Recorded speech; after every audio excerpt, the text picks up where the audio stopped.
ಅವ್ನು ಬೇರೆ ಹೆದರ್ಸ್ತಾ ಇದ್ದಾನೆ ಗೈಡು, ಕೆಳಗಡೆ ಸ್ಟೇ ಮಾಡ್ತೀರಾ ಬರೋಷ್ಟೊತ್ತಿಗೆ ಸನ್ಸೆಟ್ ಆಗೋಗುತ್ತೆ ಅಂತ.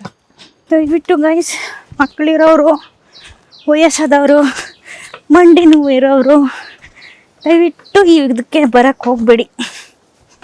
ನೋಡಿ ಹೆಂಗಿದೆ, ಇಳಿಯೋದು ಇಳ್ಕೊಂಡು ಹೋಗ್ತೀವಿ, ಹತ್ತದಿರೋದು ಹಬ್ಬ. ಬರೋದೇನೋ ಬಂದ್ಬಿಟ್ಟಿದ್ದೀವಿ ಕೆಳಗಡೆ. ಇವಾಗ ರಿಟರ್ನ್ ಹೋಗೋದ್ರ ಬಗ್ಗೆ ಚಿಂತೆ ಆಗ್ತಾಯಿದೆ.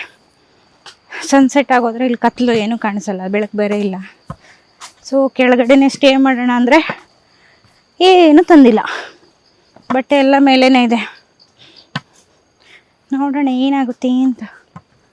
ಅವ್ನು ಬೇರೆ ಹೆದರ್ಸ್ತಾ ಇದ್ದಾನೆ ಗೈಡು, ಕೆಳಗಡೆ ಸ್ಟೇ ಮಾಡ್ತೀರಾ ಬರೋಷ್ಟೊತ್ತಿಗೆ ಸನ್ಸೆಟ್ ಆಗೋಗುತ್ತೆ ಅಂತ.